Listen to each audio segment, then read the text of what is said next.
So I mentioned this point that legal isn't an execution function, but I think the danger for legal is, it's full of smart people who are capable at doing a number of different things. And one of the things that's important to do is try and define the edges of what legal is actually accountable for. And I can give you a specific example. I worked for a company where we went from selling, individual machines that were of maybe $2 or $3 million value to selling PFI contracts that were more into the $200 to $300 million value. And what we found was that the legal team, along with members of the finance team, were being dragged into what you might describe essentially as the bid project groups to create, essentially a 25-year risk profile of a large contract.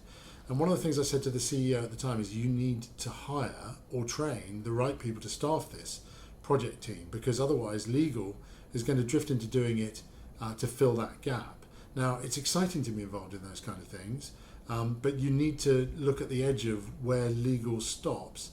And at some point, if you want to go off and run those kind of deals, then taking a commercial role is a very viable option. But it's very important to be clear about, what are we trying to do to set this up? And once we've created a playbook for it and we understand what those things look like, how do we hand it over? Even if that means advising your commercial colleagues that they actually need to be hiring different staff to run that kind of group.